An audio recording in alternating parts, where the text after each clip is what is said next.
بہرحال یہ تحریکیں جو ہیں اس میں بہت کچھ ایک تو پازیٹیو اثر نکل چکا ہے، وہ باقی ہے، وہ ختم ہونے والا نہیں ہے، کہ کچھ صدیوں کے انحطاط اور زوال کی وجہ سے ہم سمجھ بیٹھے تھے کہ اسلام بھی بس ایک مذہب ہے، اب ہم سمجھتے نہیں، اسلام دین ہے اور یہ غلبہ چاہتا ہے۔ لیکن یہ تحریکیں سب کی سب ناکام ہوئی ہیں۔ اس کی دو وجوہات ہیں، ویسے میری کتابوں میں تفصیل سے بحثیں ہیں پر۔ پہلی وجہ یہ ہے کہ ان تحریکوں نے اسلام اور اس کے نظام پر تو بہت توجہ دی ہے، ایمان پر توجہ نہیں دی۔ اسلام ایک عمارت ہے جس کے نیچے بنیاد ایمان ہے۔ جب تک ایمان قوی نہیں ہوگا، لیونگ تھروبنگ ایمان، برننگ ایمان، ایمان وتھ کنوکشن، اس وقت تک یہ ایک مہم سر نہیں ہو سکتی۔ اور نمبر دو، میتھڈالوجیز انہوں نے جو ہم اصل تحریکیں تھیں ان سے بورو کر لی، کمیونسٹوں سے لے لی، سوشلسٹوں سے لے لی، فاشسٹوں سے لے لی اور گوریلوں سے لے لی۔ یہ ساری جو ہے بوروڈ میتھڈالوجیز ہیں، حالانکہ اس میتھڈالوجی لینی چاہیے تھی سیرت محمد سے صلی اللہ علیہ وسلم۔ ان دو غلطیوں کی وجہ سے یہ ساری تحریکیں ناکام ہو گئی۔ اور اب ہونے والا کیا ہے؟ اب جو ہونے والا ہے، نمبر ایک، فوری طور پر تیسری عالمگیر جنگ جو سر پر کھڑی ہوئی ہے، آرمگیڈون جسے وہ کہتے ہیں بائبل کی اصطلاح میں، اور الملحمۃ الکبریٰ یا الملحمۃ العظمیٰ یہ حدیث کے اندر کہا گیا ہے۔ متفق گردید رائے بو علی بارائے من،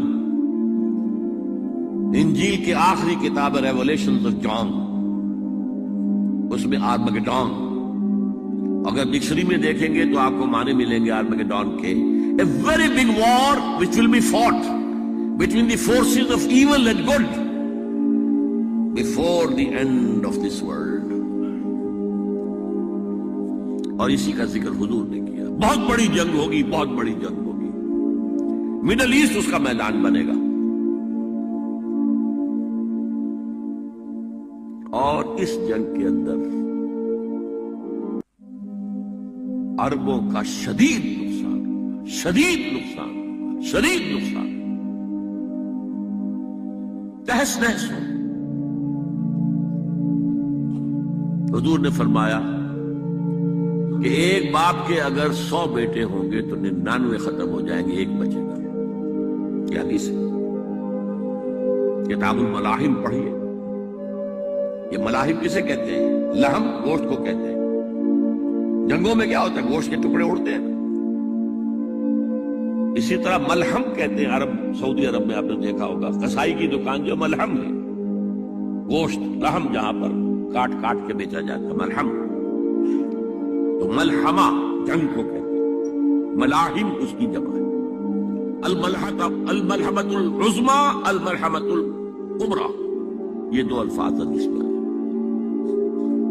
عربوں پر یہ عذاب کیوں آئے گا؟ سمجھ لیجئے کہ امت مسلمہ اگرچہ پوری مجرم ہے، اس وقت پوری دنیا میں کسی ایک ملک کے اندر بھی اسلام کا نظام قائم نہیں ہے،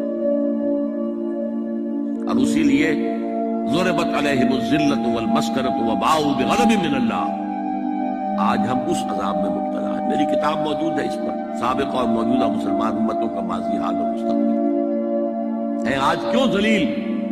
کہ کل تک نتی پسند گستاخی فرشتہ ہماری جناب نے اس کے جواب یہ کیے ہیں۔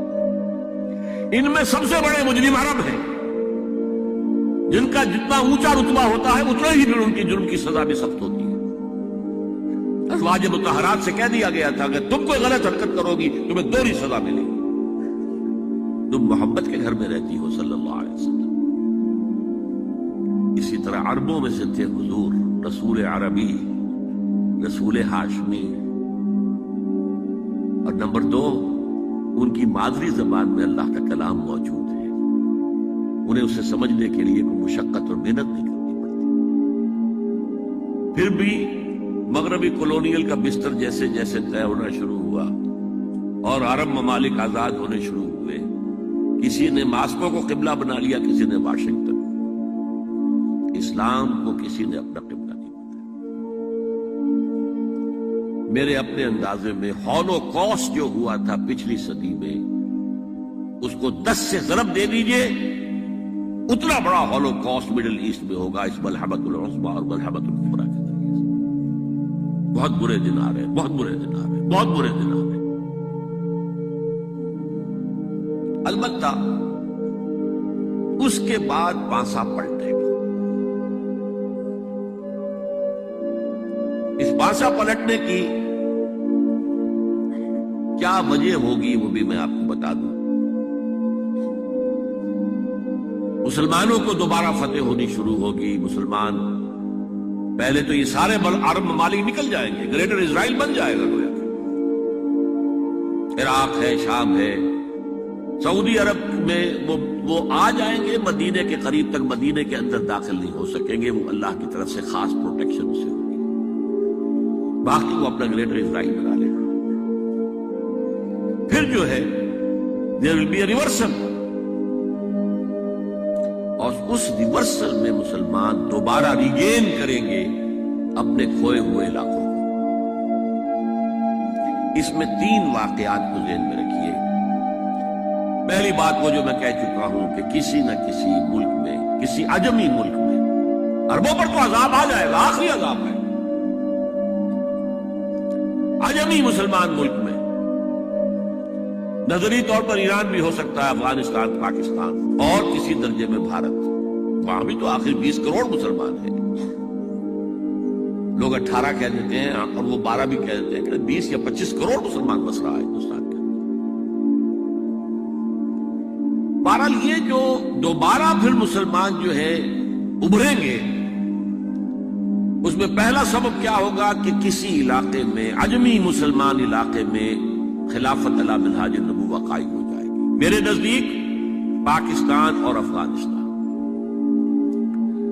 میرا گمان ہے واللہ عالم، میں نے کہا تھا ان باتوں میں اختلاف کی گنجائش ہے، یہ کوئی میں قرآن و حدیث کی روح سے نہیں کہہ رہا ہوں، لیکن جو میرا مشاہدہ ہے افغانستان کی تقسیم ہو جائے گی، پختون حصہ جو ہے پاکستان کے ساتھ ملے گا، اور یہ یہاں پر وادی سندھ، جس کو اقبال نے کہا ہے کارواں زی وادی دور و دراز آیت برو، اس یہاں پر خلافت علی منہاج النبوہ کا نظام قائم ہوگا اور یہاں سے فوجیں چلیں گی، نمبر 1۔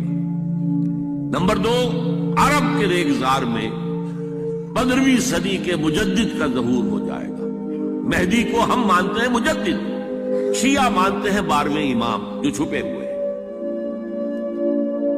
ان کے امام معصوم جو ہے 12، ان میں سے آخری جو ہے وہ چھپے ہوئے ہیں غار میں 1200 برس سے، اور وہ ظاہر ہوں گے۔ یہ ان کا عقیدہ ہے، ہمارا نہیں ہے۔ ہم سمجھتے ہیں جیسے ہر صدی میں اللہ مجدد بھیجتا رہا، اسی طریقے سے میرے گمان میں 15ویں صدی کے مجدد جو ہے وہ حضرت مہدی ہو، ان کی حکومت جا کر یہ فوج قائم کرے گی، عربوں میں دم نہیں ہوگا، وہ اپنی عیاشیوں کی وجہ سے بالکل کھوکھلے ہو چکے، دولت کی فراوانی اور عیاشی۔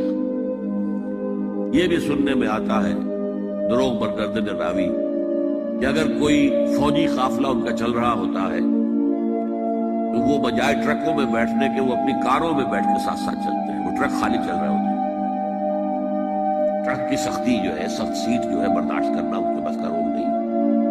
بہرحال یخرج الناس من المشرق یطیعون للمہدی، جاری سلطان اس کی حکومت کو مستحکم کرے، پھر حضرت مہدی کی طرف سے شروع ہوگا معاملہ جہاد، اور یہ سارا جو ملک چھوٹ ہم مسلمانوں کے ہاتھ سے نکل گئے تھے یہ واپس لے